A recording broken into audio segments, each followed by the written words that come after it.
Good evening, everybody, and welcome to this evening's board meeting. Ms. Donner, let's call this meeting to order at 6 p.m. All right, moving on to opening exercises 2.1, moment of silence and Pledge of Allegiance. Ms. Ewing, do you mind leading us in the pledge this evening? And on the heels of the week of 9/11, if we can keep those who've lost and their families in our hearts as we go through the moment of silence. Thank you.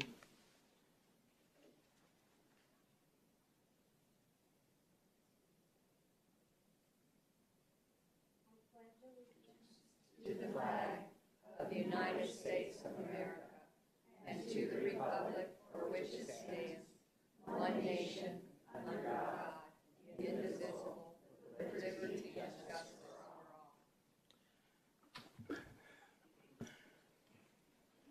Thank you, Ms. Ewing. All right, moving on to address the agenda. 3.1, address agenda and consider adoption or recommend changes. So very quickly, we do have a consent agenda item that has public comment tied to it, and it is 6.4. So with that said, I'd like to move that we pull 6.4 from the consent agenda. I will second.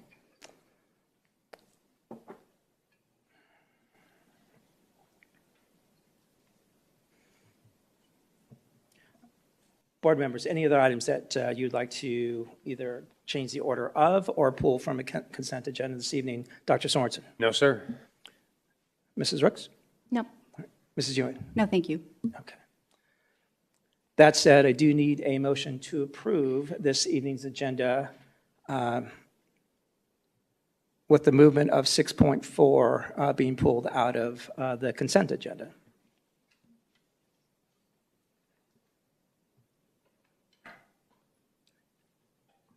I will motion. I will second. All right, Ms. Donner, we have a motion by Ms. Ewing and a second by Mrs. Rooks. And board members, please cast your votes when ready.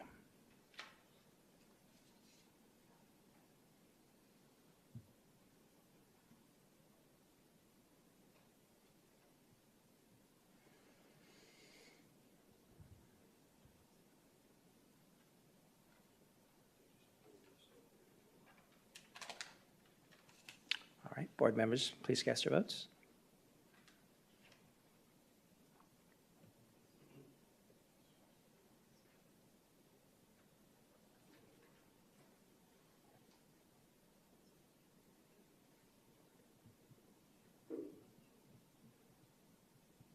And motion passes with 4 yeas. Thank you, board members. All right, moving on to recognitions. 4.1, Ms. Ari, welcome. Good evening, President Sandoval, members of the board, and guests that have joined us this evening. This week is National Arts in Education Week. In Peoria, our educators have been celebrating arts education all week through a number of different projects and activities in our classrooms, across our schools, and right here at the district office. We know that arts are an essential part of a well-rounded education, which is why here in our district, we place such a strong emphasis on our exceptional arts programming. So how fitting during National Arts Education Week that we celebrate some young artists here tonight at our board meeting. Last spring, the students that you are going to see tonight were in the spotlight as their talented pieces of work were chosen as part of the Director's Choice Awards from the Peoria Arts and Cultural Festival. And we've certainly shared about the Peoria Arts and Cultural Festival many times here in the boardroom and across our district. We have invited the students back who had their artwork selected from that day so that we could celebrate them, and we were holding off on that celebration until right during this very week. So this evening, we want to celebrate our artists and remind our community, our Director's Choice Awards means that their artwork was specially chosen to be become part of the district's special collection of art that we display. And so we are very proud to add to that collection and to highlight the incredible artists from across the district. So students, when you hear me call your name, if you would stand up so that we can all clap and clap for you and all of your achievements. And then in just a moment or so, I'll share who picked your artwork to be added to the collection, and certainly we'll want to make sure that we show off your piece of art. So we'll begin tonight with Peoria High School sophomore Camila Rivas.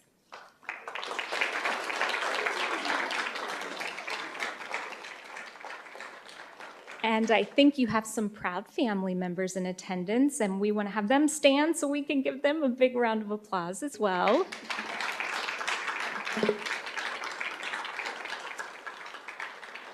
And supported by the Peoria High School art teacher, Ms. Tanya Richter.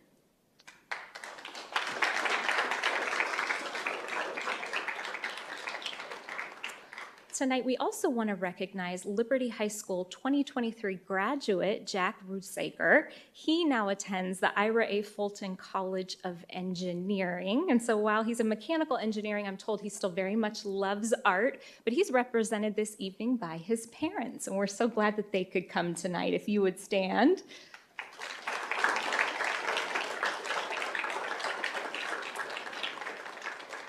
I shared with them earlier that I don't believe many colleges invite the parents out for special recognitions from time to time, so maybe enjoy this one. So thank you for being here tonight. We'd also like to recognize Cotton Bowl Elementary fourth grader, Kalalina Butt. Yes, if she would stand.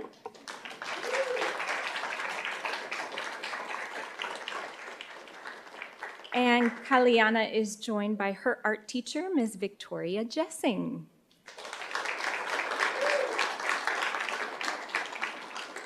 As well as some very proud parents and family members in the front row.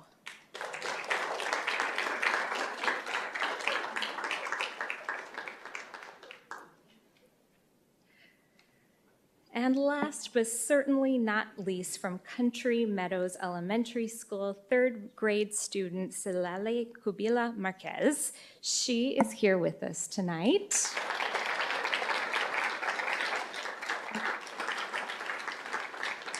And joined by her family.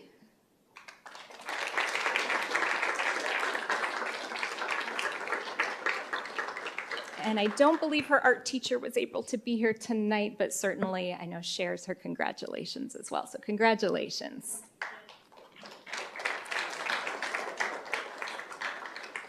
Now, I would be remiss if I didn't recognize our incredible arts education director, Mr. Rob Panzer, who is also here this evening.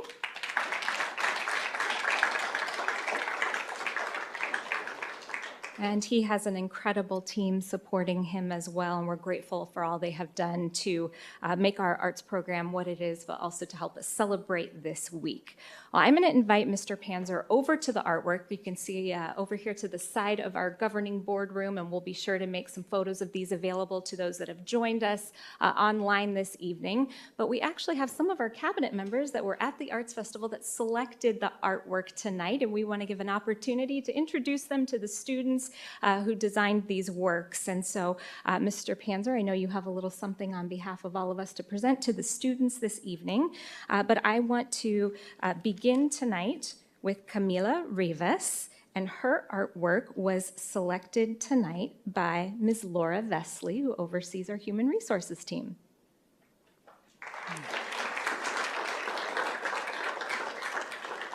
So Camila, if you want to go over to your artwork, and I know Mrs. Vesley is going to join you over there, and family, if you want to snap away on those photos to get that artwork included.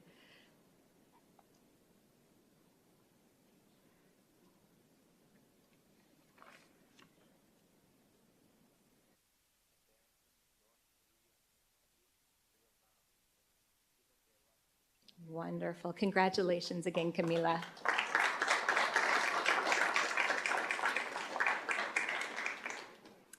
And Jack, who couldn't be with us tonight, but parents, I know you may want to run over there with a photo with Mr. Panzer, but I actually selected this piece to be included in our art. So it's the piece right in the front. And we were glad you were able to be here tonight. And please pass our regards on to Jack.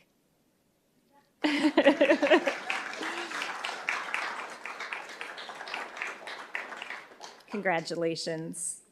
Next, Kaliana, and her artwork was selected tonight by Ms. Myers. Ms. Myers, if you would.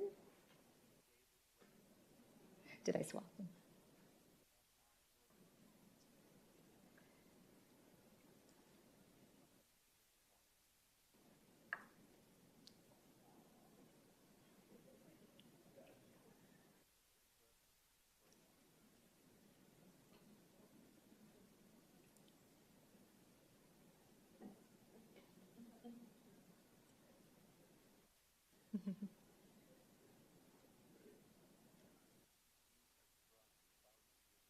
Congratulations.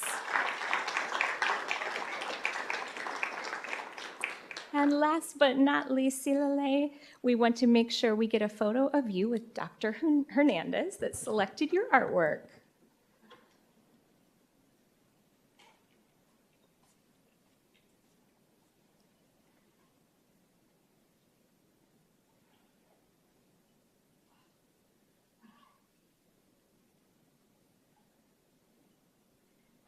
Beautiful artwork. Congratulations to all of our students. And board members, we'll turn it over to you for any comments for our young artists. All right. Students, if you would, please join me here at the podium. Our board members may have a comment to congratulate you. Would you come over here for just a moment?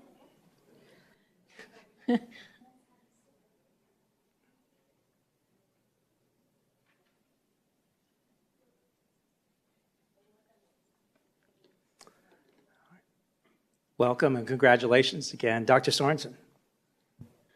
Yeah, I think in general, artists don't get enough credit. I think people think it's just creative and fun, but art is a grind, and it's hard work, and it's critical thinking. And so not only do I admire you because I have no artistic ability, but I admire your grit and your effort and your tenacity, and these thinking skills to create those beautiful pieces will serve you for the rest of your life. So I'm honored to be here and to look at here and to celebrate you three. Thank you. Four, sorry, and Billy, who's not here. Thank you, Dr. Sorensen. Mrs. Rooks. Yes, those artworks over there are amazing. I mean, that takes a lot of, like what Dr. Sorensen said, I think he said it perfectly. It takes a lot of hard work to come up with those pieces, and you guys are great, talented artists, and so is your son. I know he can't be here. But I'm very impressed with your guys' artwork, and I hope that you'll continue to do it because it looks like do you guys have fun with it too? Do you guys like it? Yeah? Okay. I won't make you talk, sorry. Just congratulations to you guys and your families as well. Thank you, Mrs. Rooks. Mrs. Ewing. Thank you. Congratulations. I am, every time I see an art piece, I'm always impressed with the kind of your vision that you had for the picture and how to start it and the viewpoint of each one of those, the colors and the way that everything is brought out and looks so vivid. And that does takes a lot of hard work. It takes a lot of understanding and knowledge of how to use the colors and the artwork and all of that. And I hope that you continue to use your talents as you go forward, whether it's, I know you're in high school for your careers or for your son, even though he's a mechanical engineer, I hope he continues with it because it is a true gift. So congratulations to you, all of you, and congratulations to your families. And I can't wait to see what you guys produce in the future as our next generation of artists. Thank you. Thank you, Mrs. Ewing. Yeah, real quick, you're not done yet. If you got one more.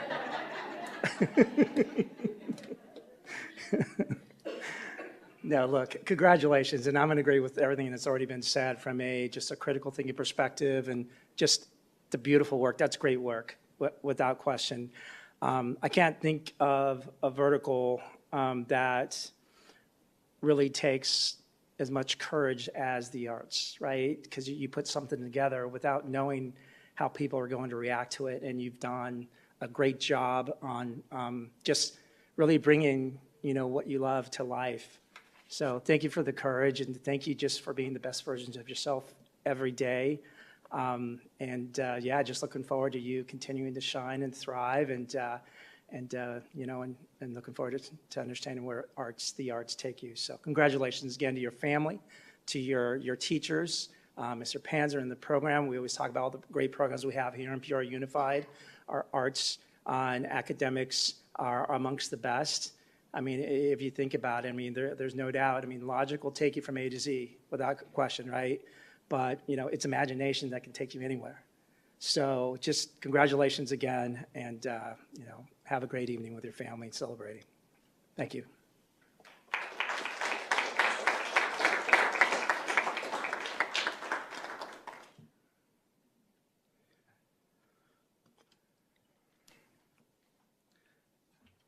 Okay, moving on to 4.2, board comments. Dr. Sorensen. Two quick ones. I'd just like to say thank you to all the members of the calendar committee who've been putting in the work to make sense of the survey data and kind of to make some tough decisions on what our calendar is going to look like for the future. And then I also wanted to say thank you to the district. I just came from the Oakwood and Paseo baseball game, and I'm grateful to our athletic department of transitioning from fast pitch softball to baseball, because that really puts our kids at a disservice in high school. So I'm glad we're making that transition. It was not the highest level of baseball, but I was very glad that they were out there. My kid's never played, so he doesn't know what he's doing, but it was just awesome. So thank you. Awesome. Thank you, Dr. Sorensen. Mrs. Rooks. I wanted to say thank you to a lot of the schools and staff for hosting curriculum night.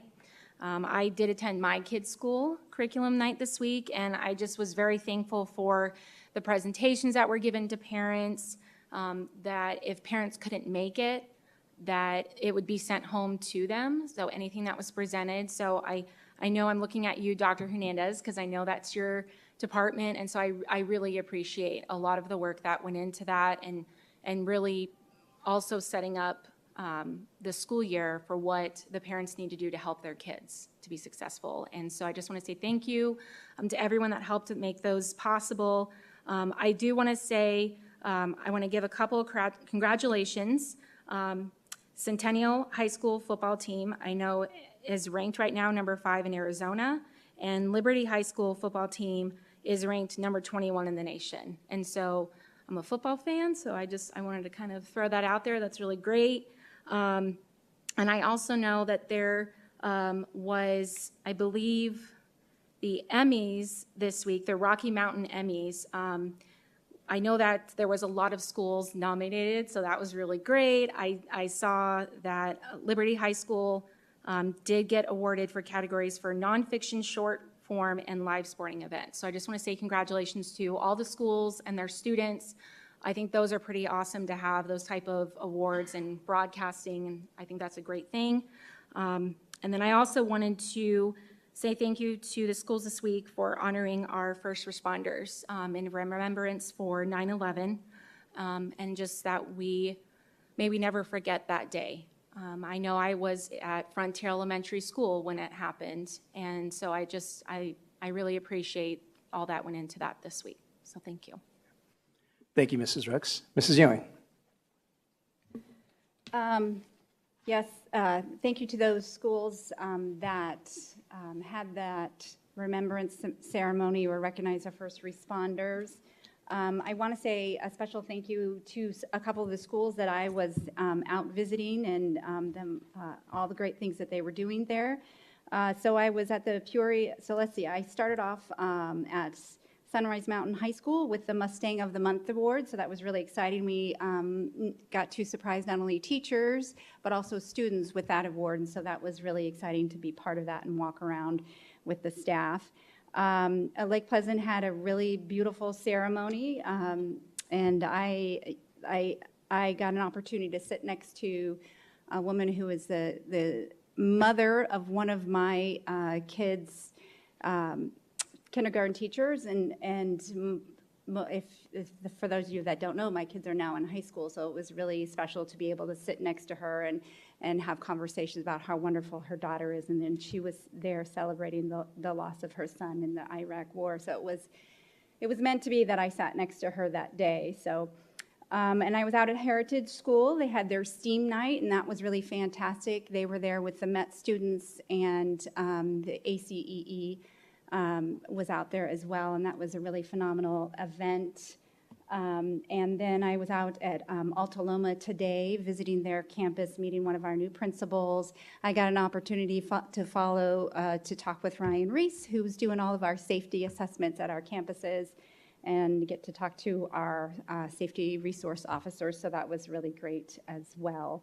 And I just lastly want to thank all of our staff, Dr. Hernandez, and all of the staff on the sites who've been working so hard with our new implementation of our curriculum materials. And it's been a big ask and a big lift, but they've been doing a phenomenal job. And I just want to say thank you to all of the staff and the administrators and everyone who's behind making sure that that's successful. So I really appreciate that. And that's all I've got. All right, thank you, Mrs. Ewing. Yeah, I just have a couple, I just want to piggyback on, what we just celebrated. Our students are very, very talented and creative. And so I just want to finish that up with just giving a shout out to all of our art educators. Just thank you for nurturing the creativity of our students and just growing and developing, individuals who will leave our schools with courage and critical thinkers. So thank you. Secondly, we're in the middle of, suicide prevention and awareness month. So earlier this week, I was able to spend some time at PFA, who, had a ribbon cutting for their, I'm going to call it their community center. It's really a resource center. It was a wonderful space that, really, they created a safe space for students really to come in and decompress or get some headspace, and if they needed resources, those were there as well. So it continues to be a testament. I always talk about, and here in Peoria Unified, we meet students where they're at, and that's just another testament that we are very intentional about that statement. So thank you to all those at PFA, all those partners who are part of really building the inventory within that resource center. So thank you to all who are involved. All right, that said, we have one more recognition, and that comes from Mr. Molino. Welcome, sir. President Sandoval, members of the governing board, cabinet, and guests. In remembrance of September 11th, 2001, I want to thank all the schools that held events to honor our first responders. Some of those include the Heroes Luncheon at Frontier Elementary, the annual Walk of Honor at Desert Harbor, which I was able to attend, and a breakfast for first responders at Peoria High School, just to name a few. Many of our schools also held a moment of silence and remembrance at 9:11 a.m. on Monday. I would like to thank all of our first responders in fire, medical, law enforcement, and military for their service, and especially Chief Miller and Deputy Chief Steele from the Peoria Police Department for attending multiple events that day. Last weekend, the National Academy of Television Arts and Sciences presented the Rocky Mountain Emmy Awards at the Tempe Center for the Arts. Peoria Unified High School students earned 4 Rocky Mountain Emmys this year, as well as a dozen nominations. Congratulations to all Peoria Unified winners, and best of luck as the competition narrows further at the national level. Thank you, sir. Yeah, a lot of great stuff going on. Appreciate that. All right, before we move on to public comment, this is a good time if you, your children, the families and the children who are recognized this evening would like to go ahead and leave to grab dinner or go to Dairy Queen. Are they still offering the $2 blizzards? I don't know if they are, but yeah, I would definitely take advantage of that. Thank you. Have a great evening. Congratulations again. We'll pause for just a second.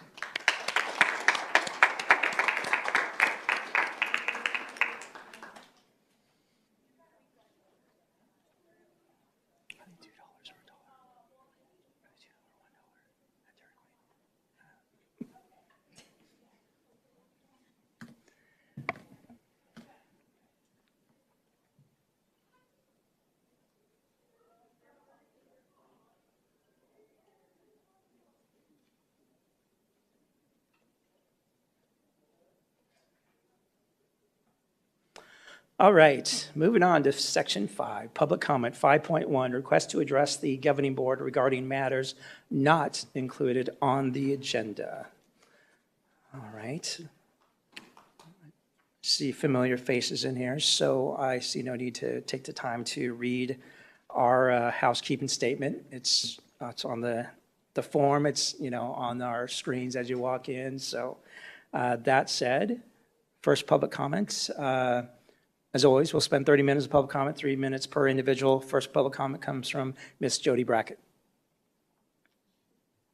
Jody's going to defer, she's in transit. She got delayed. Okay. Oh. Well, we'll tell you what, I'll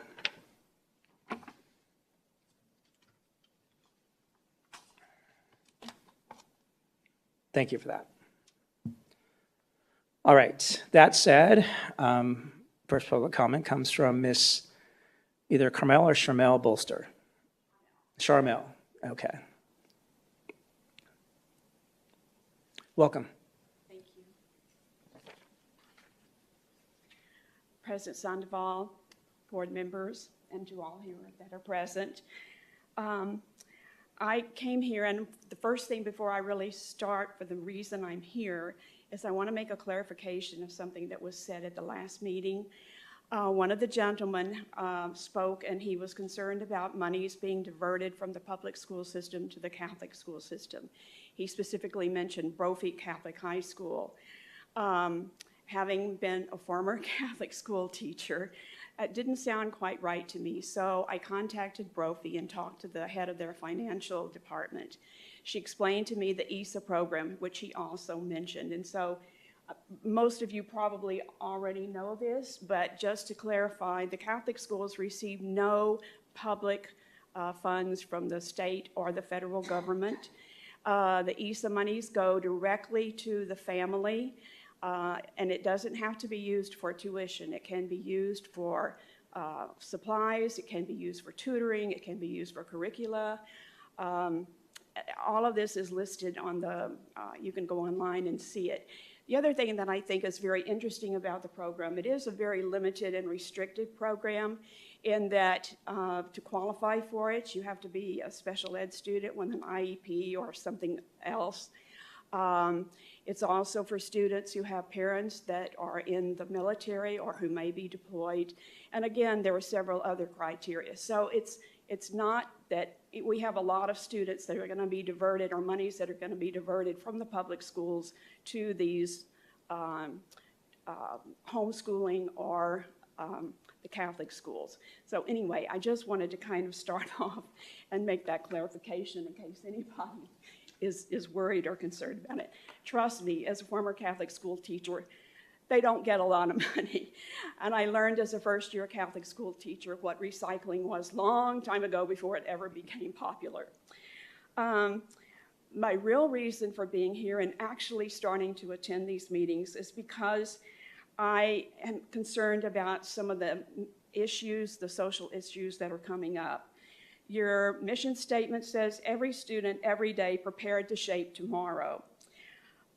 Being prepared means that the students don't have to worry about using the restrooms or afraid of dressing in their locker rooms. This is not only a social or political issue, but it is a policy that is beyond me why you have delayed in putting a policy together. It seems to me that you are opening yourselves for a lot of liability, claims of students withdrawal from the district, which also means a loss of revenue and a loss of the local support. I have heard parents offering you suggestions. Ms. Bolster, thank you. Your 3 minutes, unfortunately. Already? It goes fast. I know. I apologize. Already? Oh, and I worked so hard on this. Next Thank time. you. Anyway, please consider the policy. Thank you, ma'am. Thank you. All right, next public comment comes from Ms. Teddy Todd.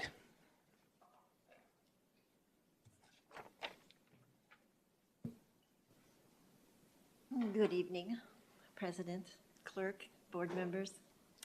I've been researching your handbooks, and I did want to say that Jason Nuttall, that was a fantastic letter to families that's in the elementary handbook. Really well done. And their cover even says year 23, 24. When I looked at the high school ones, there's a different handbook for each high school. And high schools have different mission statements. And I'm like, whoa, okay. And it kind of tells you what that high school may be really trying to do. I thought quite interesting. They all, I believe, have the same content. It's just their intros are different and specific to that particular school. After reading those handbooks, I believe there ought to be more will and shall instead of maybe consequences. I know that there have been some discipline issues, and there always are, for breaking of those school rules. In some instances, the consequences are left up to the building administrator without a district policy. That rather bothered me. I would think that would bring up a little bit of chaos at the building administrative level and the administrative level at the district, let alone the board gets to follow up if issues get worse. It also appears that nowhere does it say there's a zero policy. No acceptance at all of alcohol or drugs or smoking or sexual harassment or hazing. It seems to me that's just a norm, but it's not in there that I could find. This can cause issues also for district administration and for our school board. I'm just suggesting that maybe a review of the handbooks is advisable by a committee of persons from schools and from the parents and communities. Just an idea. Thank you. Thank you, Ms. Todd.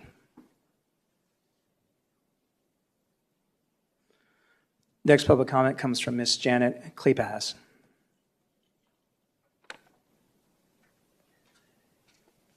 Good evening. Good evening. School board members, hello. I'm beginning in the Bible in Genesis 1:1. The first words, in the beginning, God created the heavens and the earth.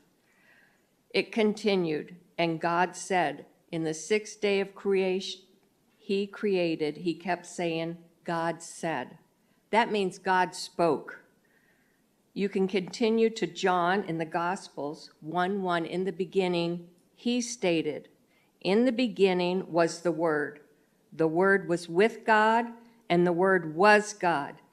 If you continue reading through John, he states, the Word became flesh. That is Jesus Christ, God's Son. You go back to Genesis 1:27, it states, after God created the heavens and the earth, so God created man in his own image. In the image of God, he created him. Male and female, he created them. 2 genders, 2 bathrooms, period. And again, I want to say, I want God making decisions on this school board. I'm a taxpayer, and I say no to the SEL travel on your agenda. No taxpayer money from Peoria to indoctrinate our Peoria children. Or my grandjoys. I don't want them reading, writing, and arithmetic.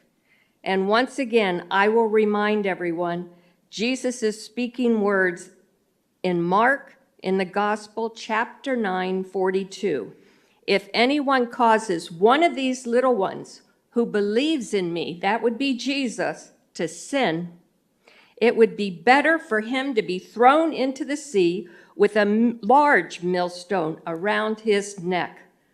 The Bible was the first book used in teaching children at home and into the first schools. God creation was in school books until I was in the 8th grade, and the reprinting of books and updating, they included Darwin theory. What a crock over time that has proven. For a limited time version, I will give you the 10 Commandments. You can read them full in Exodus 20 and Deuteronomy 5. God first. Worship God only. God's name is holy. Remember the 7th day is holy. Honor parents. Don't kill, nor cheat, nor steal. Tell the truth. Don't be jealous over other people. Remember those? I want. Thank you, Ms. Clevas, for your time. I appreciate it. I'll continue next time. Thank you. I just want to remind everybody that this line item is for comments on items that are not on the agenda. So thank you for that. All right. Next public comment comes from Ms. Leanne Roberts.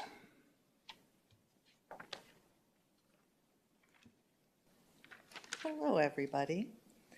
I would like to first start something that might not be good, definition of libel.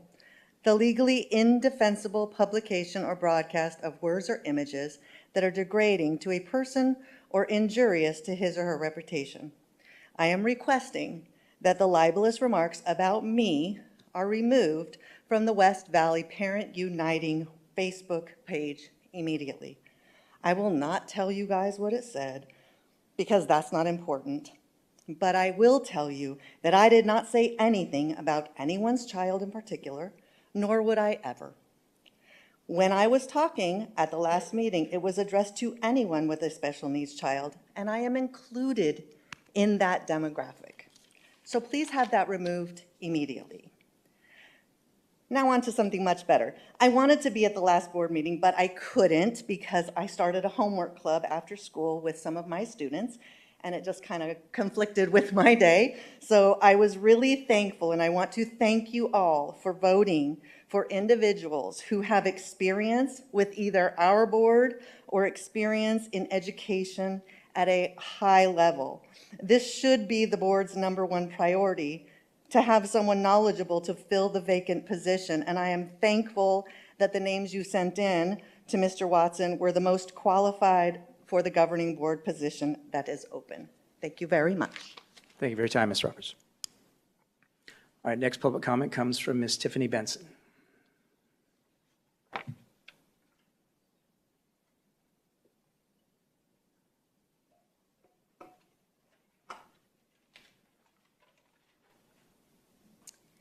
Well, good evening, PUSD community members. I just wanted to start by giving a few statistics that I took some time to look up.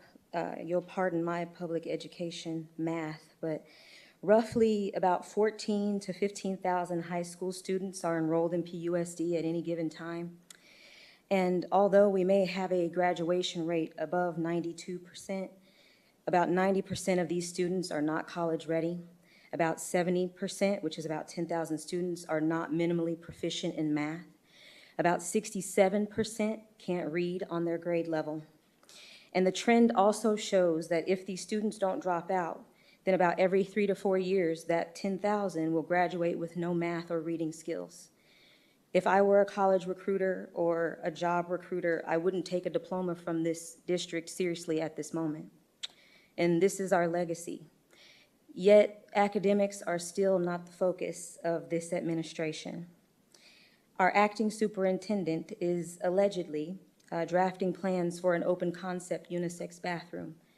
In my opinion, this is perversion. There's no reason for kids of the opposite sex to share private stalls. Superintendent Horn let us know that districts should adopt policies that align with how Title IX is currently written, not as the overpaid administrators want it to be written or based on any future announcement from the current administration to change it. So just in case it's not obvious, I am pro-parents, I am pro-student, and I am pro-taxpayer.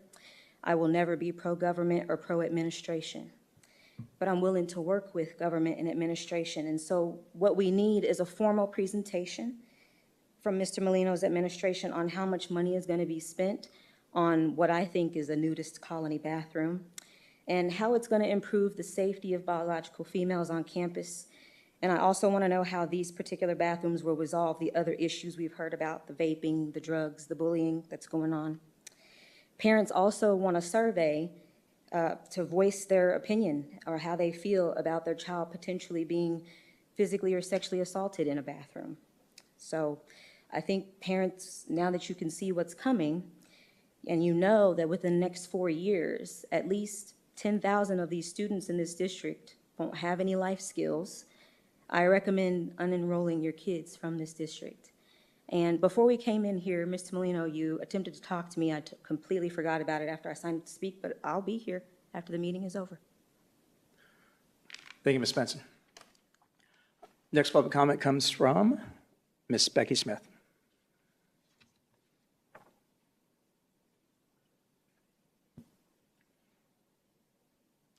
Welcome. Hi.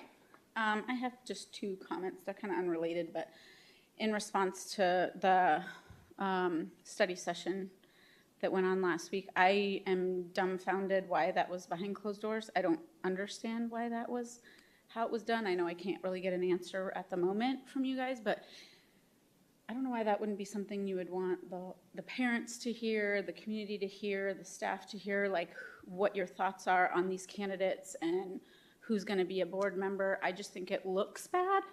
It looks like, again, not transparent, again, secretive, like telling secrets in a corner. I think it's weird. I don't know why that wouldn't be discussed in front of everybody, because we're all in the same team here.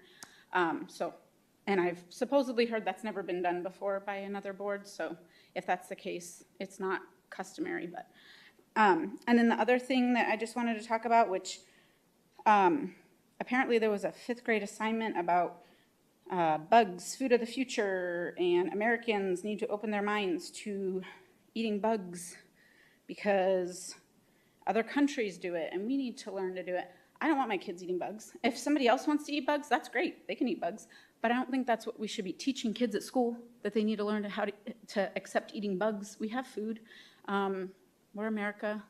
I don't think if somebody wants to do that at their home, that's their choice at their home. But I think that's weird to teach kids that. I don't want my kids eating bugs. My kids don't want to eat bugs. But just in case you guys disagree, I brought you guys snacks. So anybody that wants crickets, mealworms, or roaches, I have them. Because if we're teaching kids that this is the thing to do, then we should probably lead by example. We should be eating bugs. If anybody doesn't want the bugs, I have a bearded dragon that loves bugs. But anybody that wants snacks, I brought snacks today. So let me know. Have them. Thank you, Ms. Smith. All right, next public comment comes from Wendy. I'm sorry. Where are we? I'm sorry? I didn't sign up for 5.1. Okay, I have you down as 5. Are you Wendy? I'm Wendy. Yeah, it's I might have put 5.1 by accident. different Wendy? Maybe a different one. Well, let me ask, what line item did you put? I meant to put 6.4 and 8.2. All right, hang tight just 1 second. I'm so sorry.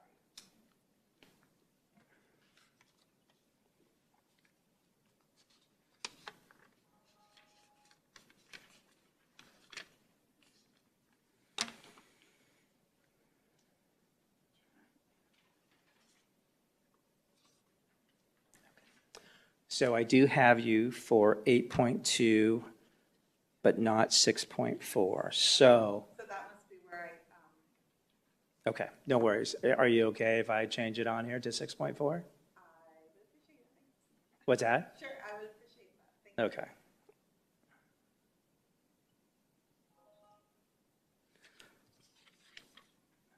Okay. Final public comments coming from Ms. Jody Brackett.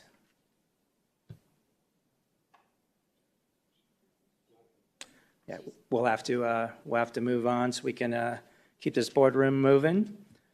All right. We did have a couple items pulled from consent. At this point, this does conclude 5.1, public comment session. Yeah, Ms. Donner, give me 1 second. I'm going to refresh my screen so I can see these two items in section 7.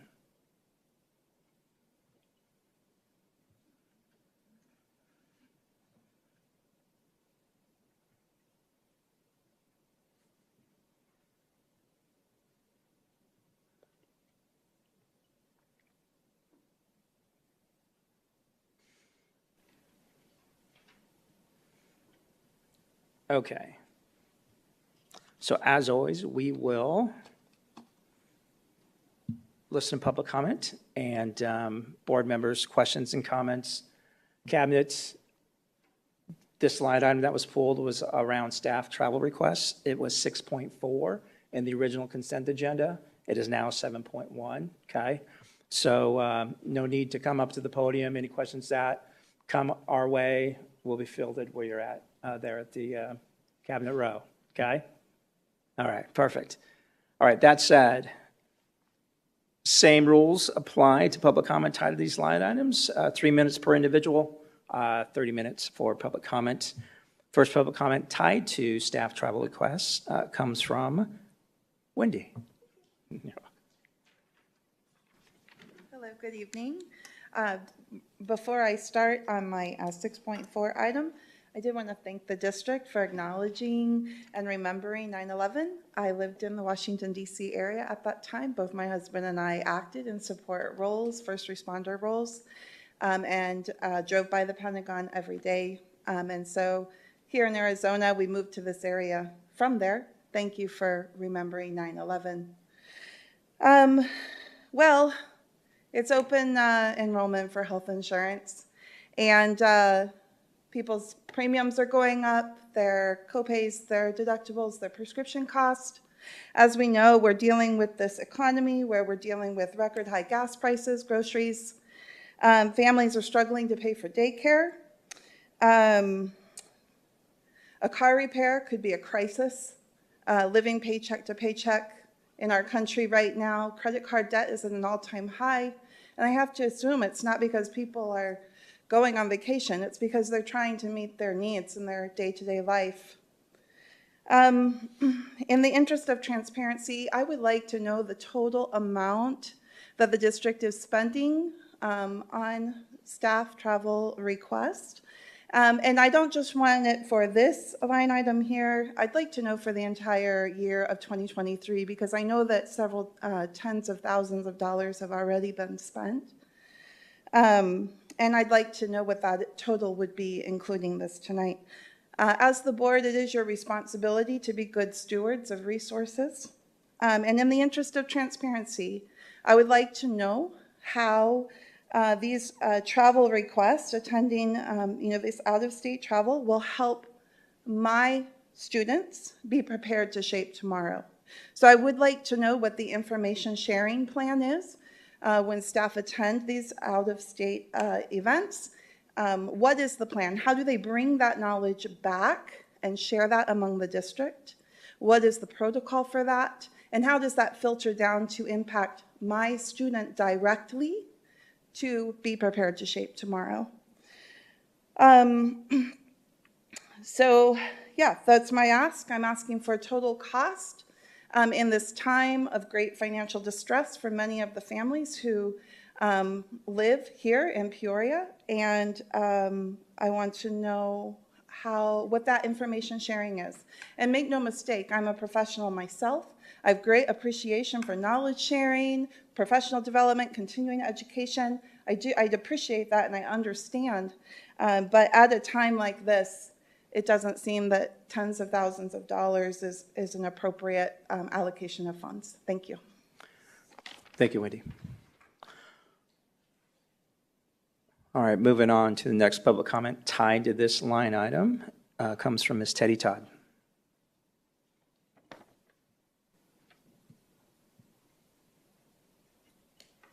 Good evening again.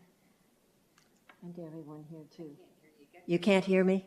Is that better if I get closer? If you don't turn towards me and get closer. Okay, I won't look at you. All right. Thank you. It's very, very important to seek professional development for staff.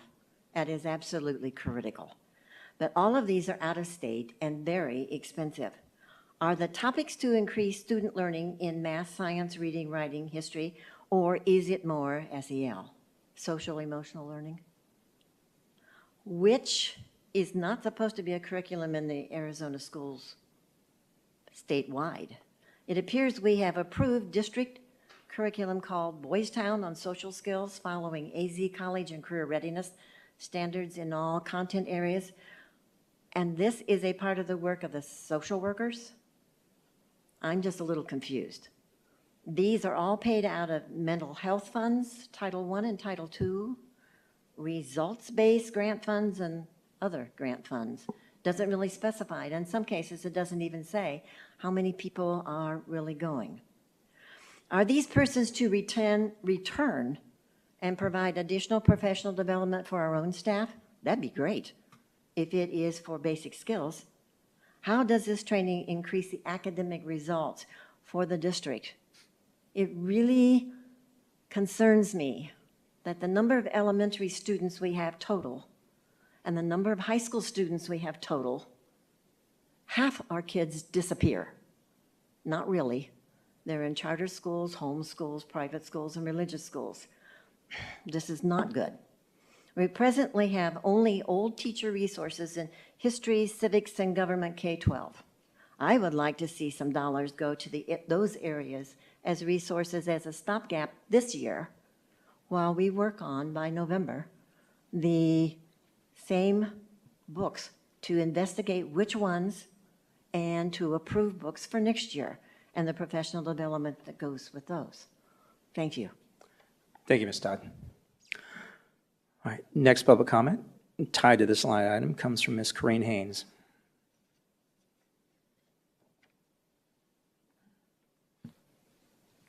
Dr. Sandoval and board members, we know that conferences and workshops that focus on CRT, SEL, or DEI, or the rest that fall into those categories are controversial and should not be funded or supported by us taxpayers. Instead, our money would be better spent on opportunities that would enhance the classroom teacher and give him or her the tools to be an even more effective teacher. I know. I greatly benefited from the workshops that motivated me and taught me innovative ways to not only manage my classroom, but make my teaching more relevant and exciting. However, I've also been to conferences that were not worth my time or the taxpayers' dollars.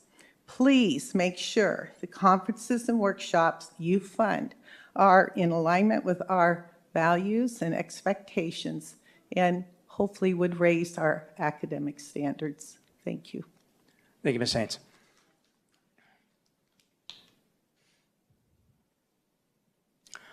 All right, next public comment comes from Ms. Leanne Roberts, tied to this line item. Thank you all. I would like you all to approve these staff meetings. I would like to explain that there are SEL competencies on the Arizona Department of Education governor's website. There are 5 of them, and we as school district follow these to help us to manage our classrooms. Social emotional learning seems to be a hot button thing, but it is really just trying to teach kids to get along, and I do not understand how that's not a good thing. We used to call it character counts. We used to call it a lot of things, you know, the 7 pillars. Now we call it SEL. It is the same thing, and you might not think it is, but it is. It's just teaching good citizenship to our students, and we're just doing it in a different way, just to try to get less behaviors in the classroom, because we don't want to be constantly punishing kids for having behaviors that kids have. So those social emotional competencies are self-awareness, self-management, responsible decision-making, relationship skills, and social awarenesses. You can find that on the Arizona Department of Education. There are 5 of them: social emotional learning, SEL. I just really want people to know that this and MTSS, which people think is also a bad thing, it just means a multi-tiered system of support. So kids that don't need so much support, we don't give them as much as they need, but people that need a lot of support, we give them more support. It's just kind of in regular life, we do that too. So I just really want to make sure that we can get some SEL professional development, because it will help the behaviors in class. It will help teachers to be able to understand how to address those behaviors without going to send you to the office type of thing. Thank you very much. Thank you, Ms. Roberts. All right, next public comment comes from Ms. Tiffany Benson.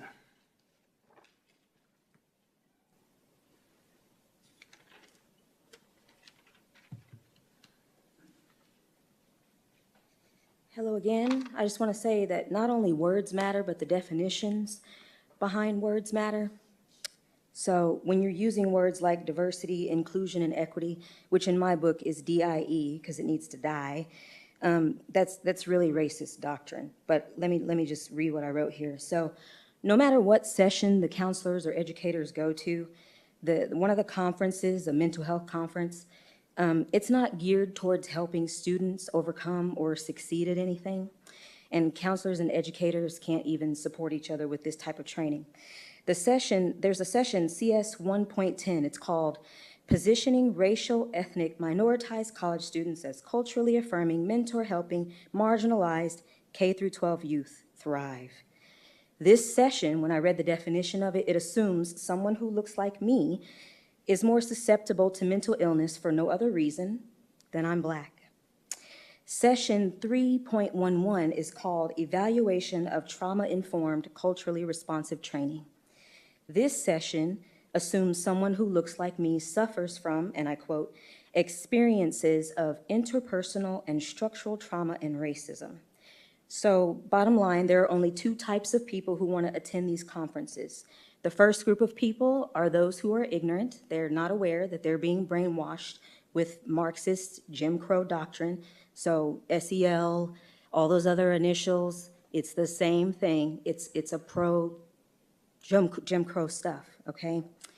So my prediction, though, unfortunately, I mean, the second group of people who want to attend this are going to actually practice racial discrimination on campuses and discipline kids and serve them based on how they look, okay?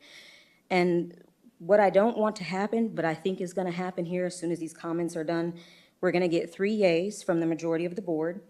You're going to claim to support professional development and continuing education and, you know, those speeches that you guys make before you cast your vote.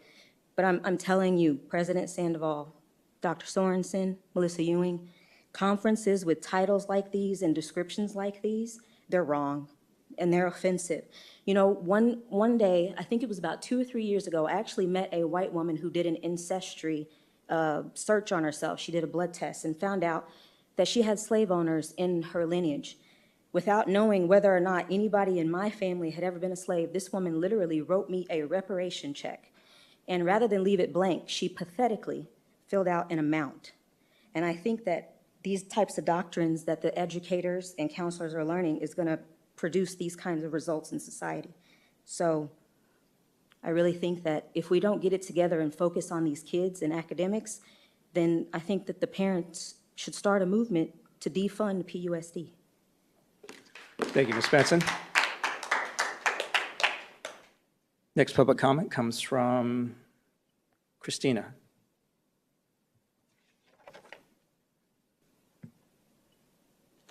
Welcome. Good evening, ladies and gentlemen. I just want to start with first, Dysart School was on AZ Family News. Dysart High School was nationally recognized and was awarded the 2023-24 Best High School by U.S. News and World Report. A board member from Dysart verified that they believe it's due to their focus on academics rather than all of the other things schools are now focusing on. It's interesting to me that Dysart has 4 social workers in their district specifically for providing resources for families in need. So if they need help with electricity, if they need to know where to get help for something, they provide them the resources. That's what they should be doing. We have 33. That's a problem.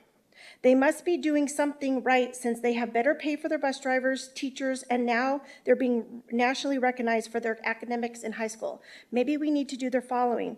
Follow their model since it's clearly working while we focus on a social emotional learning, gender identity, sensitivity training, fighting systematic, racism. Do we have the data in PUSD that teachers, parents, kids are racist? I want to see that data.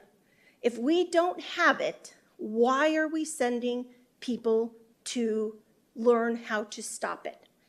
So I'm just really encouraging you guys, and I would like to have the data that shows us that we need to be attending these conferences.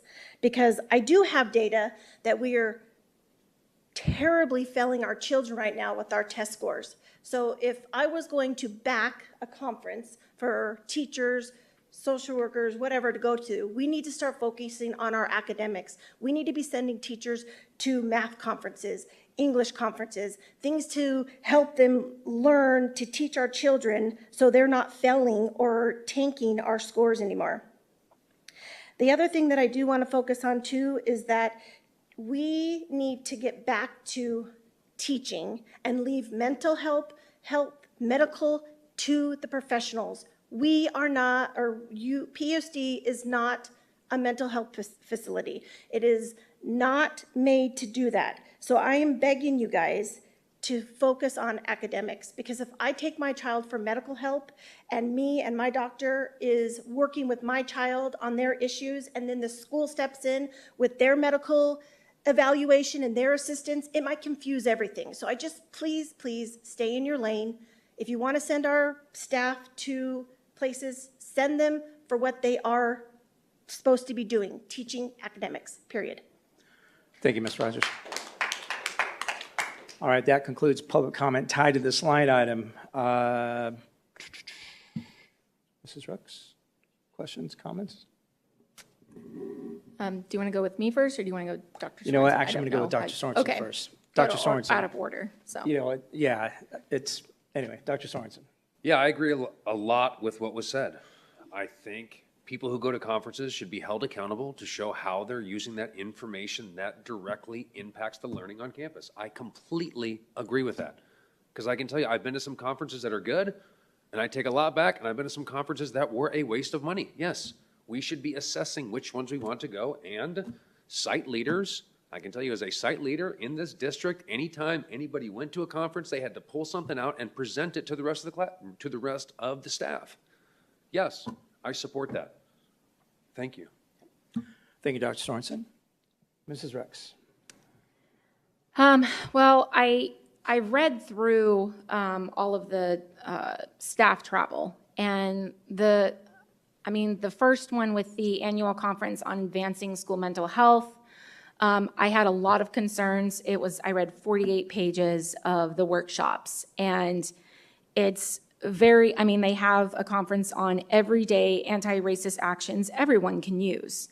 And I just think that the tone of this conference specifically is sending the wrong message to our parents, the community, our staff, and the students. To me, reading through this, and it's literally the same thing after another. They even have integrating universal school-based mental health screening. And to me, it doesn't set the right tone as our district. In my opinion, it's almost saying that the parents are not doing a good job of raising their kids and focusing on helping them with their own mental health. And I think that sends the wrong message to the parents. I think that area is supposed to be handled by the parents. They send their kids to school to learn academics. So that conference, to me, I do not see the benefits in it. I just think it is going to me, reading through all of it, it's the same wording everywhere. It just looks like segregation. And it makes me really sad to see that in this district, because I grew up here. And the other ones, it's frustrating because some of them on here don't even have the workshops up on their website. The one in, I think it was March 2024, ASCD annual conference. It's about $3,000 per person. We don't even have the workshops up yet. How do you expect somebody to approve something with taxpayer dollars that we don't even know what we're sending them to? We don't know. I mean, Dr. Sorensen, you said presenting to, I appreciate you explaining how it works, because I've not worked at a school, but. Doesn't work that way for everywhere. It takes. Okay. I'm just saying that presenting it, we need to know what workshops we're sending them to. What are the goals that you're trying to achieve? What are the differences with all of these conferences? And then, like, bringing it back to us. Where's the presentations? Where's Where's everything that they learned? And not just giving it to the board, but also giving it to the community, because the community needs to know where the money's going. The parents need to know what's being brought back with their children. And I see 5 conferences on here. I mean, that's a lot. That's a lot. And there's 3 of them didn't even have the workshops on the website yet. So how are we supposed to know what we're approving as board members? So that was my main points with these conferences. I think that we need to have some more accountability, some more information coming back to us so that we know what is everything that's being talked about, everything that's being presented, what things we're going to bring back and use in this district, and then sharing it with the community. Because just sharing it with the board, it doesn't work. It's their tax dollars, it's their children, and that's who we answer to. Thank you, Mrs. Rooks. Mrs. Ewing. Okay, if you look at the list here that is attached, there's 5 different conferences that are being requested. I would like to note that number 2 is a request to attend the Arizona Supervision and Curriculum Development. For those people who are arguing about we need to be focusing on academics, that is focusing on academics. So I just want to point that one out. It specifically says on these who are attending, and just for, I believe, correct me, Cabinet, if I'm wrong on this, but usually the prices that are built in there are, it's not necessarily that's how much it totally ends up costing, but it's kind of an estimate when you include travel and so forth, because you can't have exact numbers on flights and hotels and stuff until it's actually booked. And a lot of times, I know that there's issues about, we're looking at this really far in advance before the actual breakout sessions and so forth is posted. A lot of times that's because we're trying, from what I understand, we're trying to reduce costs of hotel and travel. If you book that early, you get, and there's also, as far as for the conferences, there's better pricing. So that's just kind of some details. The other thing that I spent some time talking to Mr. Nuttall, because I feel like as board members, I know Mrs. Rooks, you did a whole bunch of research on this, but I went right to Mr. Nuttall, and I asked him, I noted that every single one of these conferences is not being funded by actually funds out of the district, but they're all being funded through grants. So that made me think about is that most of our grants have a requirement for education, and so that was one of the things that I asked him, is there requirements for those grants to have professional development, and are there specific teaching sessions or breakout sessions that are happening at the conference that align with the requirements of the grants? So that means it's not just PUSD who thinks that this is education that our students or our staff need. It also means that those organizations that are putting together these grants also feel like it's an important thing. And if Mr. Nuttall, if there's any way that you can expand more on that, if that's appropriate, yep. It would be really great to hear some of that information about the education and so forth. So thank you. Thank you, Ms. Ewing. President Sandoval, I just wanted to note I took some specific language from the school mental health grant that was written into the grant for approval in years 2 through 4, which we are in. Professional development will include, but is not limited to, the following: mandated reporter, threat management, suicide prevention and intervention, crisis management, sexual harassment protocol, confidentiality, McKinney-Vento, which is homeless and foster youth training, crisis prevention training, and district SEL curriculum. So it is written into the grant. The person who is overseeing the execution of our grant, he mentions in some communication that he wants to put the December conference on our staff's radar to ensure that they attend the mental health conference. According to the person who is in charge of our grant, he indicates that it remains the preeminent and best national conference about best practices from this training perspective. So, you know, there are requirements for professional development written into all of the grants, whether that's Title II, Title III, mental health grant, et cetera, et cetera. And those are some requirements. Those are requirements.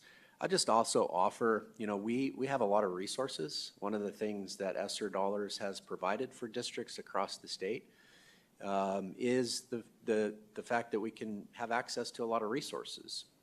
Where we feel the professional development can close the gap in those resources is specific to the implementation of those resources and how that can directly impact our students with the goal of increasing academic achievement and access to education. So I hope that answers your question.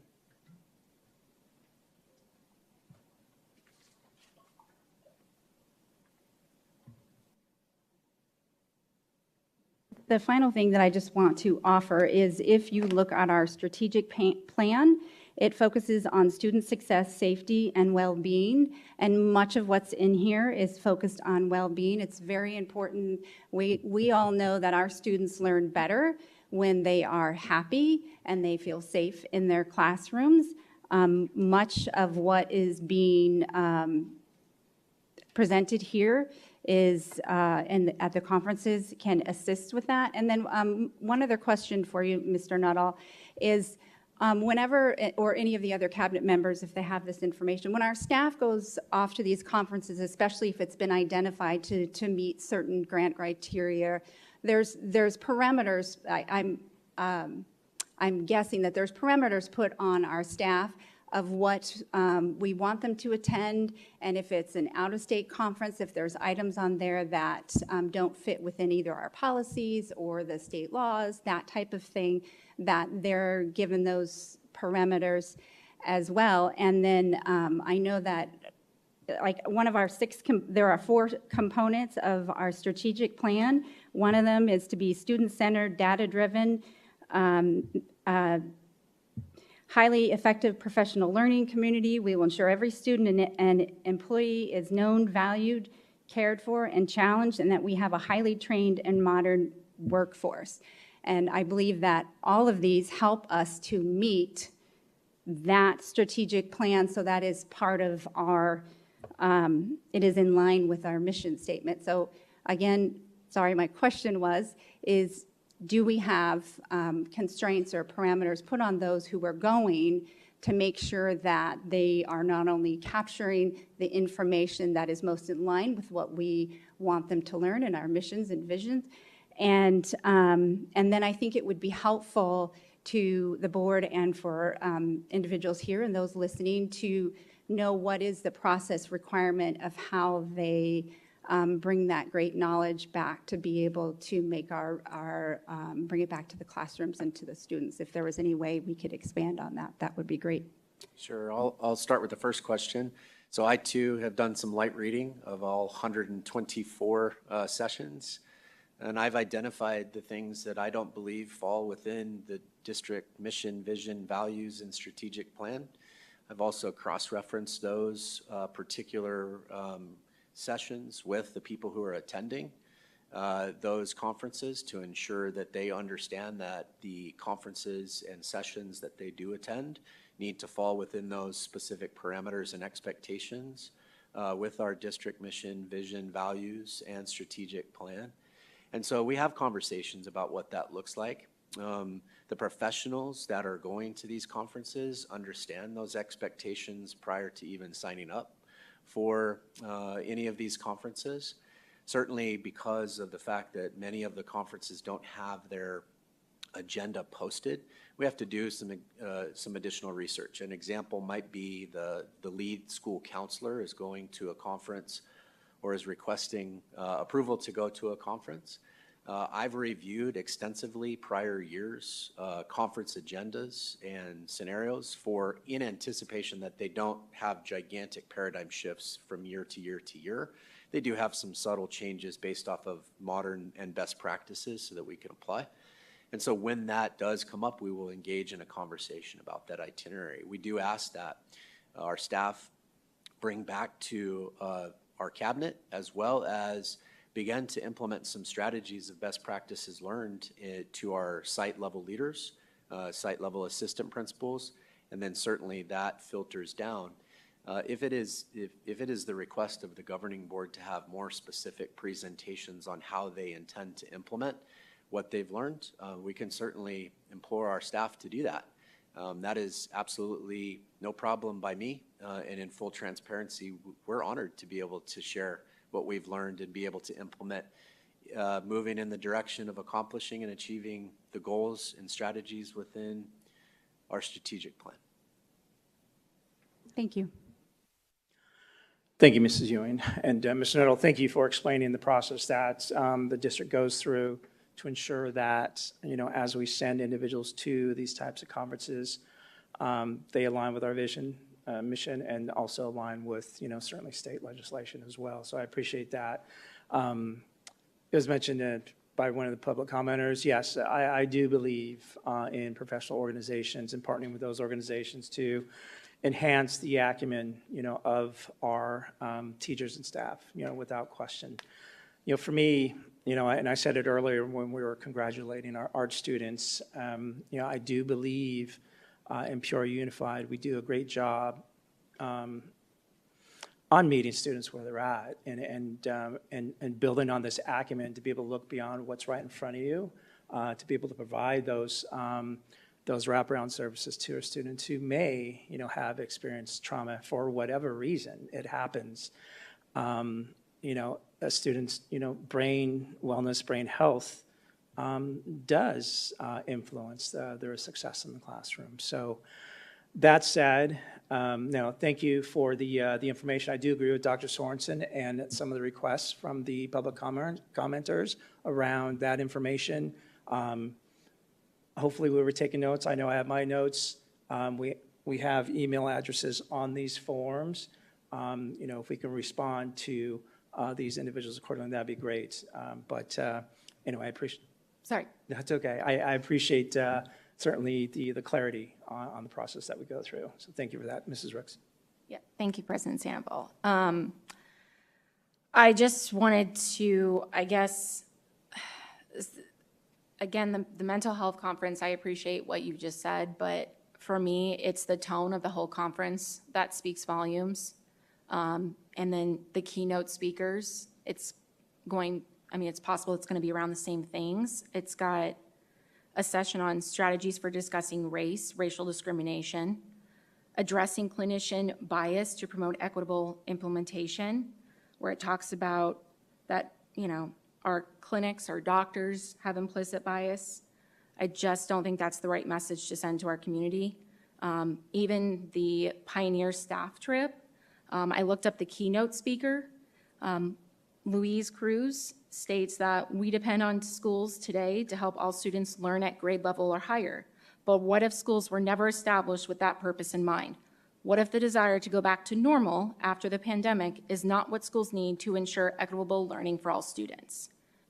So it just seems to be a theme here with our conferences lately and the direction that we're going. Even conference number 5, it brings up a lot of AI. And so is that direction that we're going to, with powering classrooms with AI with the students? I do not think that this is, I don't think this is the right direction that we're going with some of these conferences. Again, I would love to see, I know you said that the Supervision and Curriculum Development Conference is academics, but again, there's no workshop. So we don't even know what their plans are, what workshops they want to take that's going to help the kids and their academic needs. So how can we plan for that when we don't even know what we're sending them to? I have a problem with that as a board member. I feel like we should know what we're doing by approving this and putting our name on it, especially with everything that I just talked about tonight. So that's all I wanted to say. Thank you, Mrs. Ricks. Any other questions, comments, Dr. Sorensen? Good. Ms. Ewing? Good. Mr. Nettle? Good. All right, no further questions, comments. I do need a motion to approve 7.1 staff travel requests. I will motion to approve staff travel requests. I'll second that. Ms. Donner, we have a motion made by Mrs. Ewing and a second by myself. Board members, please cast your votes.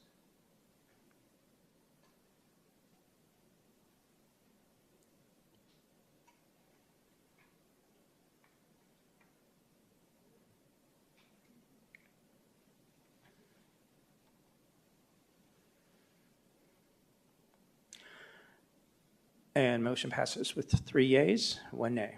Thank you, board members. All right, moving on to Section 8, action items. 8.1, timeline and criteria for superintendent search. Ms. Airy, just FYI, we do have one public comment tied to this line item, but we'll hear from you, public comment, and then board member question comments. Very good. Welcome back. President Sandoval, members of the board and guests, I am here this evening and available. Dr. Joel, who you worked with last week to compile this document, was unable to join us this evening, but certainly he captured your feedback and shared this for you all to review and approve this evening. I'll stand for any questions or can certainly pass them on to him. Okay. Thank you. So as I stated, we do have one public comment, so if we could listen to that commenter, and then we'll bring you back. All right, again, 3 minutes per individual tied to this line item. And this public comment comes from Ms. Teddy Todd.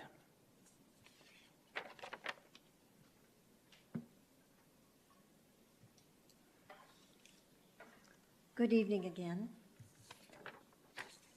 President Sandoval, Good evening. Clerk Brooks, and other board members, and those who are here in our audience as well. The superintendent qualities that are listed in 8.1 are all needed in our next leader. For this leader will determine the future of Peoria Unified School District and the future new leaders in this city from our students.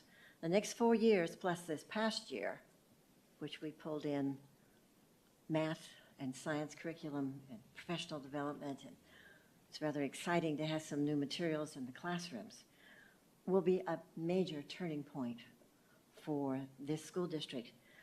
I believe in all of those items that you have listed for the superintendent, but I think there are 3 more that need to be in here. I believe that a new superintendent, whoever we have, needs to have successful business understanding of land development, building construction, real estate transactions, investments, negotiations, management and organizational skills, and data analysis. It will be critical that a superintendent have more than academic teaching, learning knowledge. I also believe that they need to demonstrate legislative skills, school law, and an understanding of planning and zoning, especially up here in the north part of Peoria. We are growing and growing and growing. I also, my third one, needs to have successful team skills with all levels for school staff, local and state government. A superintendent must be able to speak with all these people, to understand what's coming, and to be able to match it with what is needed in the public school system. I would also like to see, of course, a vision of strong family values, faith, love of country, and a vision for public education in Peoria. Thank you. Thank you, Mrs. Todd. Ms. Eric. Board members, questions, comments on 8.1. Dr. Sorensen. No, sir. Mrs. Rooks. I know during our study session last week, it was asked of us of different qualities that we would see in a superintendent. One of the ones I did put was business. I think it is extremely important to have somebody who knows how to handle the business side of this, because there's a lot that goes into it. So I just would like to see that added on there. And I do like the idea of love for country, because I think that's important. We've got our American flag in here, our Constitution, our Bill of Rights. I think that's an important quality to add. So those are my only two comments I wanted to make to kind of still see on the resume for the superintendent. Thank you, Mrs. Rooks. Mrs. Ewing. I don't have any questions or comments with regards to this, but I have a question about if she's asking for something to be added, can that be added tonight? Just process. President Sandoval, Mrs. Ewing, certainly the board could vote to approve something with some amendment to it, but you also have the opportunities that Dr. Joel explained to you to incorporate any additional criteria from either the community or any additional criteria you have either through the questions that you ask, through taking in that stakeholder feedback, and certainly through the interview process. So that is entirely up to you. Okay, thank you. President Sandoval, if I could speak. Yes, sir. Mrs. Harry and President Sandoval, just in the other document that's attached to the line item, under requirements, the first item listed is sound financial and business experience. Thank you, sir. Mrs. Rooks, Ms. Harry's response, I mean, is that clear on kind of Yeah, your ability to add? Yeah, I sound the requirements, so I appreciate that. Thank you, Mr. Molino, to see that business experience. Love of country.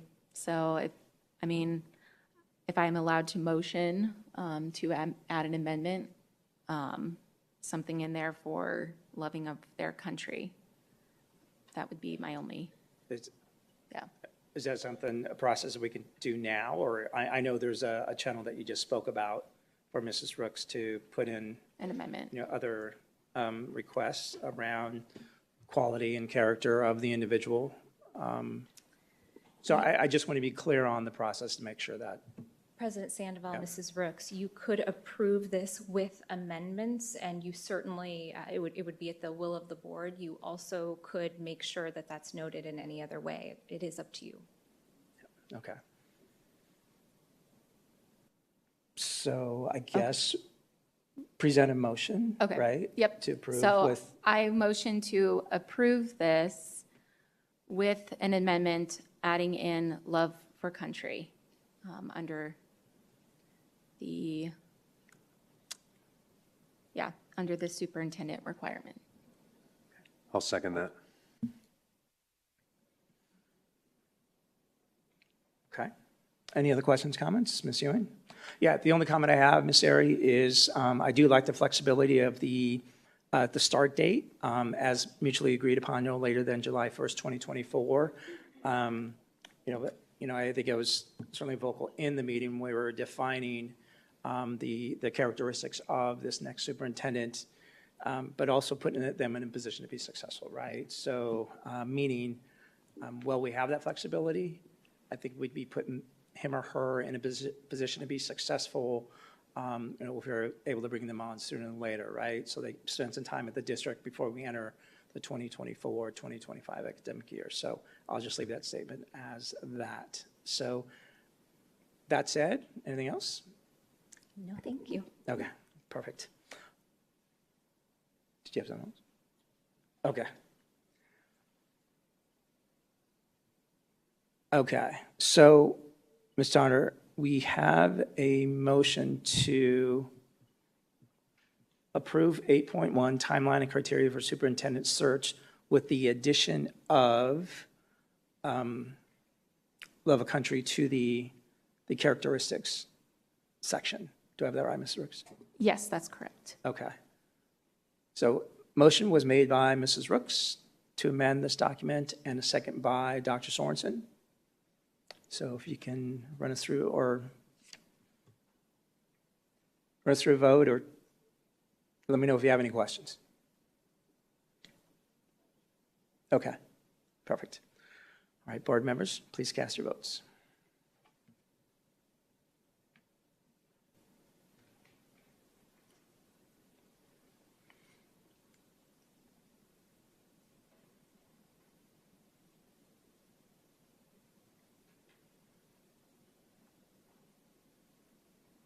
All right, motion passes with 4 yeas. Thank you, board members. Thank you, Ms. Airy.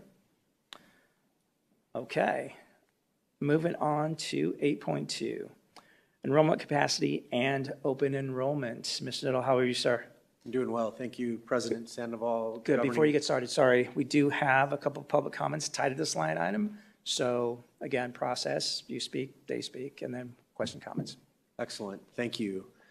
I just wanted to bring to the board this evening our enrollment capacity updates and reports, and finally recommendations. While Josh is pulling that up, I'd like to just draw your attention to the additional attachments that are there. They are both an elementary enrollment comparison by elementary school as well as high school. So you'll see the two different documents. Those projections are provided by Applied Economics annually. They give us projections. I will say over several years of working with Applied Economics, they are pretty spot on. They don't miss by much. So they're pretty dialed in terms of our projections. What you'll see is a yellow column on each of those, which indicates what our current enrollment is. I think it also is important to note that we did update our current enrollment after the 10-day drop period. So that was on August 23rd. So these are almost as accurate as numbers as we could possibly get for this presentation here this evening. So as I move forward with the presentation, just wanted to quickly review some of the aspects of policy JFB on open enrollment. Obviously, it provides some of our guidance, all of our guidance for our process for open enrollment each and every year. Just wanted to point out as well, policy drives our enrollment preference, and we do reserve some capacity for select groups, and select groups in this particular case, as defined by policy, are our foster students and our McKinney-Vento students. So we do have to allow some capacity within our recommendations for that. And we adjust our grade level capacities every 12 weeks. So the last time that we updated our grade level capacities was on July 20th. So we have about 3 weeks left until we're going to update our open enrollment capacities yet again. In addition, what we have done here is the capacity analysis that was originally brought forward. In February of 2020, what we did was we essentially established some classroom maxes per classroom. It's important to note that room utilization drives classroom capacity. So kindergarten and where we set our class targets and our class maximums, that drives what our overall capacity looks like, not necessarily the capacity of the building and square footage. The programs as well, special education programs, et cetera, also assist us with looking at our overall capacity as well. So when you see a bullet point there that says recommended capacity at approximately 90%, what we're doing is we're accounting for all of those specialized groups, including special education, like I mentioned. What we have here is a quick snapshot of our schools that last year were closed to open enrollment. So we've updated those numbers here for you. If you would like to reference those specific sheets to draw out kind of what those projections look like year over year, you'll note here on this slide that the recommended number on the far right in the green compared to what the current is right around that 87 to 90% range based off of the special programming that happens at each of the schools. So these are the schools that were impacted directly a year ago by the decision that was made to close open enrollment at those campuses specific to their overcapacity. What we are recommending this evening is no real changes to what was approved last year, considering that those enrollments are continuing to go up at those particular campuses. So the schools that we're recommending for your approval tonight, Lake Pleasant, Sunset Heights, and Liberty High School. Interestingly enough, these are some of the criteria that drive our decisions around that, and this is taken directly from policy specific to the first 4 bullet points. Pupils that are returning to school from the prior year, siblings of those students, pupils who are students or children of our employees within the district, and certainly pupils who are in foster care or qualify for McKinney-Vento. There was a decision that was also made last year, January 23rd, I believe, in a follow-up governing board meeting to speak specifically about cohort groups. So our feeder schools that come to Liberty High School, the decision was made, we recommend continuing with that decision, that those students who are on open enrollment to our feeder schools in 8th grade at Sunset Heights, Lake Pleasant, Vistancia, and Zuni Hills will maintain that cohort and be eligible to go to Liberty High School as well. So that decision was made last year, and we're recommending to continue with that decision. So obviously, I'll step aside for the public comment and then come back for any answers of questions you may have. All right, thank you, sir. All right, first public comment. Again, each public commenter gets 3 minutes at the podium. First public comment comes from Ms. Corrine Haynes, tied to this line item. Dr. Sandoval, board members. It's been a few years now, so maybe my memory doesn't serve me right, but this I do remember, and I actually went and pulled out my files and also have the applied economics charts from a few years ago when I was working on this. We were looking at enrollment stats for 2018 and discovered that the enrollment for Peoria Unified Schools was up by just 10 students from the year 2005 to the year 2018. So in 2005, we had 36,753 students enrolled. In 2018, we had 36,763 students enrolled. So over that period of all those years, 10 more students. Although our student population hadn't really increased by much, we still had overcrowding in some of our schools, Liberty High School specifically. As we examined the enrollment closer, we realized we had approximately 500 students attending from out of district, and this was a few years back. I thought a decision had been made to not allow any more out of district students to enroll. However, the students already there would be able to stay and graduate from Liberty. If this policy was implemented back then, it would mean that we would have graduated those students by now, and there should not be any out-of-district students currently enrolled. But that's just been explained that we apparently do. And so my question was that policy ever implemented or enforced? And just as an aside, as I'm looking at these same stats that we were looking at a few years ago, between 2015 and 2018, the budget increased by $21 million, even though we only had 10 students increase in that amount of time. We still increased our spending by $21 million. Obviously, it didn't go to those 10 kids. So then I thought, well, what's it today? And so I tried to find online what our enrollment was right now. I found one that projected 23-24 at 35,329, but I found another site that said we had a little above 36,000. That's still less than what we had back in 2005, yet our budget for this year, $423 million, $126 million increase from 2018, and we have less students.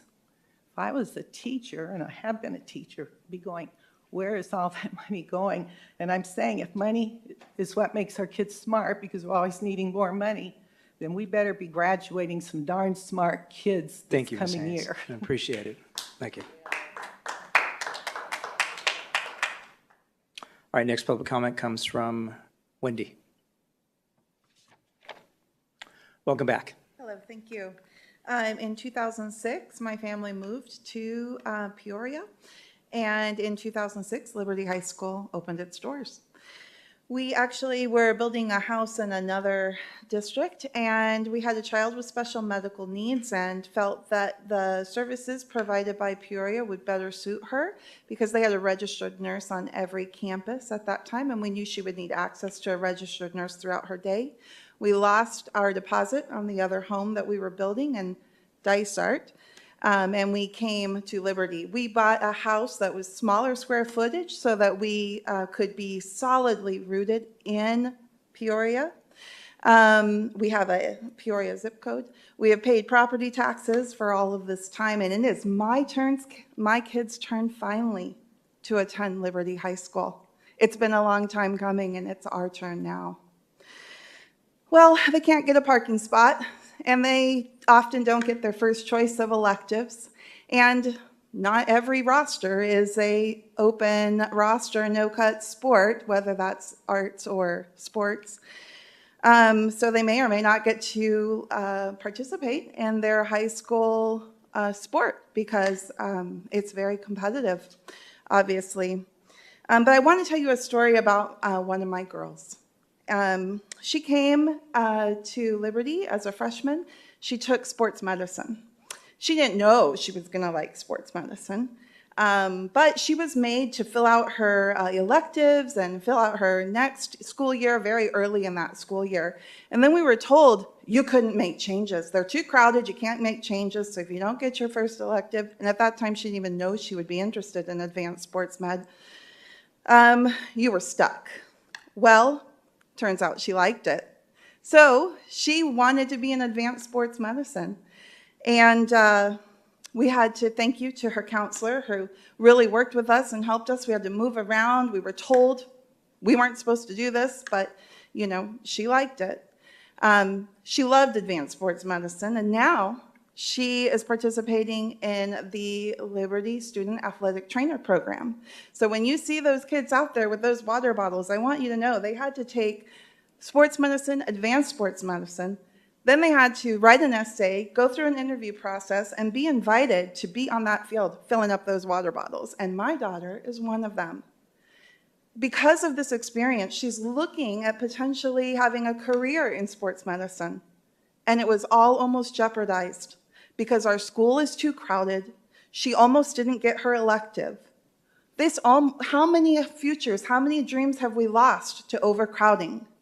2 questions. Number one, on the sibling thing, what's that time span? If you're a senior this year and a kindergartner, do you get to go? Thank you, Wendy. I appreciate it. And what's the fire code limit? Thank you. Mr. Nuttall? That was final public comment. Sorry. All right. Anything else from you, sir? No, sir. All right. Stand ready for questions. All right. Board members, questions, comments? Dr. Sorensen? No, sir. Mrs. Rooks? Just one question on, you mentioned the feeder schools for Sunset Heights, Vistancia, Zuni Hills, and Lake Pleasant. You will be allowing 8th grade students from those schools to attend Liberty, but those students are not in our district boundaries. I just want to make sure with the open enrollment. That's correct. The intent was to keep the cohorts of students together.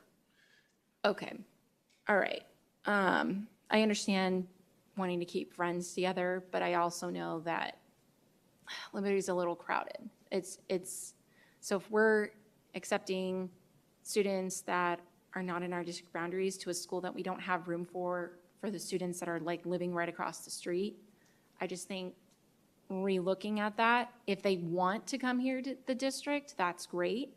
We do offer a lot of other schools. We have a lot of other high schools, Sunrise, Cactus High School, Peoria High School, and those numbers are definitely a little bit lower.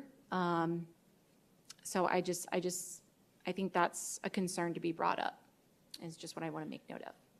Mrs. Rooks, President Sandoval, if I may comment, I do have some numbers that would indicate we're trending in the correct direction. So I just wanted to say that right now we have 137 in-district open enrollments at Liberty.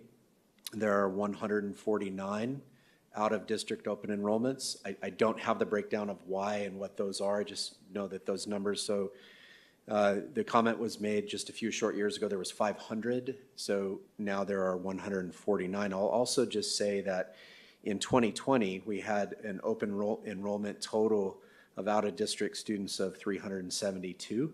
And so now we are really reducing that significantly. The concept is working in terms of reducing the out-of-district open enrollments. for that school. I have the data on Sunset Heights and Lake Pleasant as well. They are also trending in that same direction with specific regard to out-of-district open enrollments. All right, thank you for that. Thank you, Mrs. Ricks. Mrs. Ewing. I just have a question. On the out-of-district, does that include the McKinney-Vento kids? Because I know that according to law, is that included in that number? It does not. Okay, all right. All right, sir, thank you. Thank you for the public comment and questions, Mrs. Rooks. So this line item is tied for us to approve all schools and all grade levels that have excess capacity and be allowed to accept additional students in compliance with the enrollment priorities listed on District Policy JFB, open enrollment. So with that said, I do need a motion to approve 8.2. I will motion to approve 8.2, enrollment capacity and open enrollment. I'll second that. Ms. Donner, we have a motion made by Mrs. Ewing, a second made by myself. Board members, please cast your votes.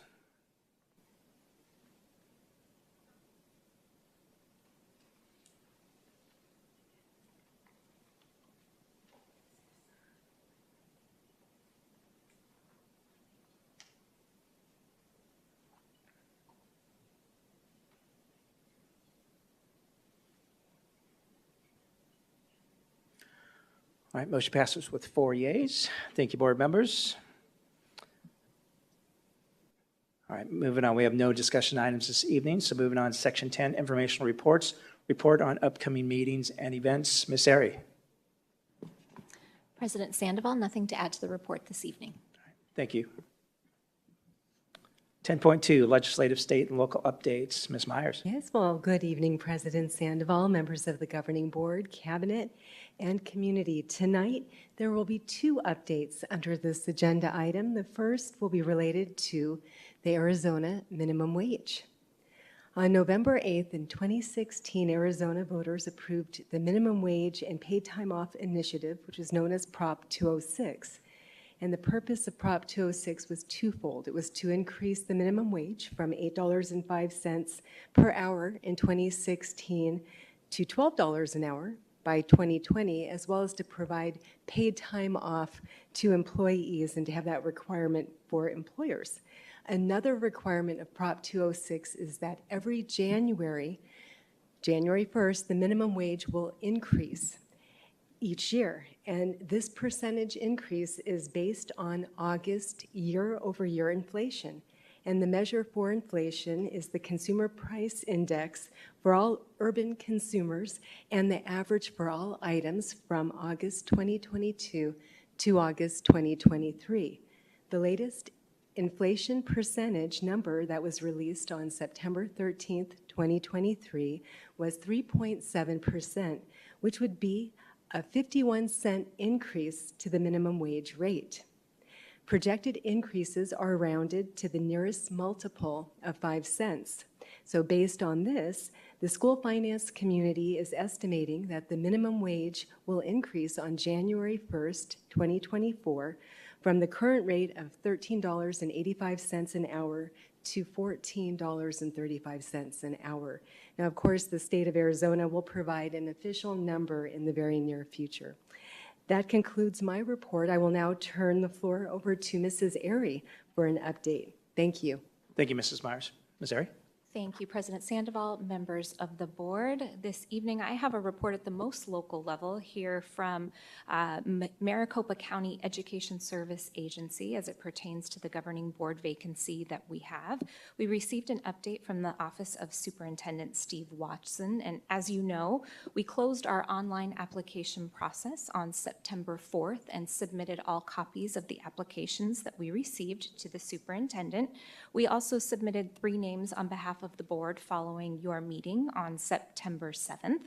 While we have removed all the candidate information from our website, the community can certainly see the complete list of all candidates on MCISA's website, schoolsoup.org. MCISA has shared with us that they are progressing through their process to complete interviews with each of the candidates that we submitted to them, all 26. They will also be following up with in-person interviews with any that they select to advance from that process, as well as the 3 that you submitted. We were not provided with a specific date for the candidate to be appointed and for that news to come to us, but we are told that the interviews at a minimum are expected to run through the end of this month. Thank you. Thank you, Ms. Ari. All right, moving on to 10.3, Budget Facilities, Planning, and Construction Report. These reports are on our website for reviewing at your convenience. Other business, 11.1, Board Member Opportunity to Readdress Agenda Items. Dr. Sorensen, any items that you'd like to readdress? No, sir. Mrs. Ricks? No, thank you. Mrs. Ewing? No, thank you. I don't have any either. 11.2, Request for Agenda Items for Future Governing Board Meeting. Dr. Sorensen? No, sir. Mrs. Ricks?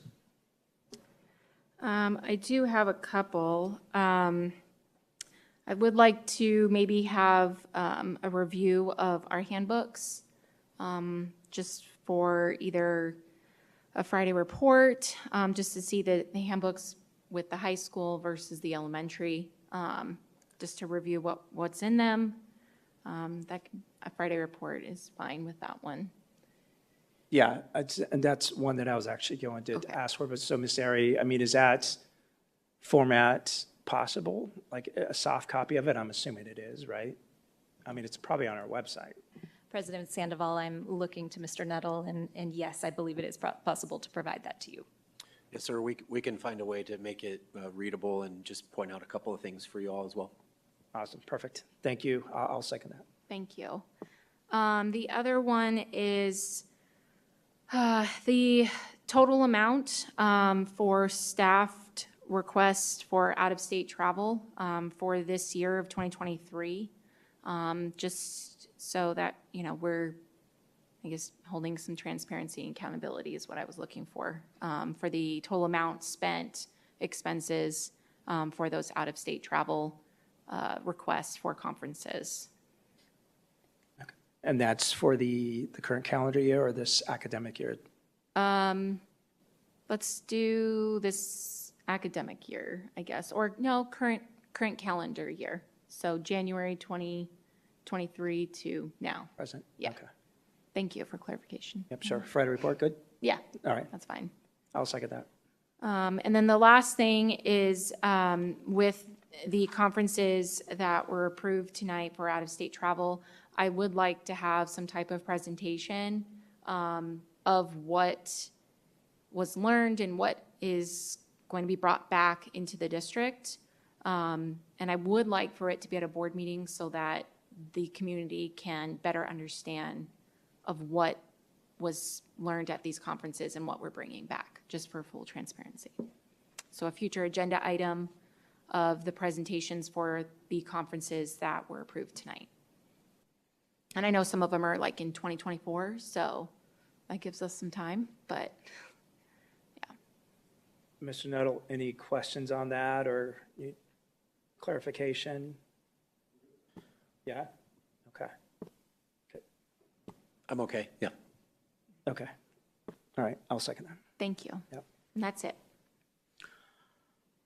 Mrs. Ewing? I don't have any, thank you. Okay. All right, I don't have any either.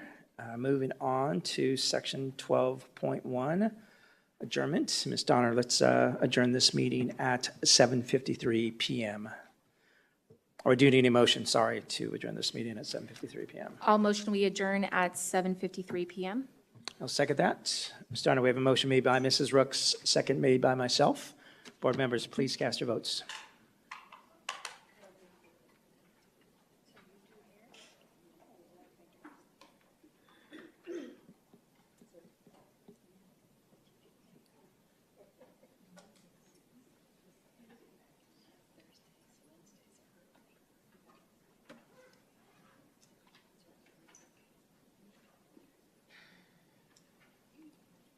Motion passes with 4 yeas. Thank you, board members. Thank you, everybody, for attending this evening and your voices. Ms. Donner, Mr. Alexander, thank you. Cabinet, thank you. Have a good evening.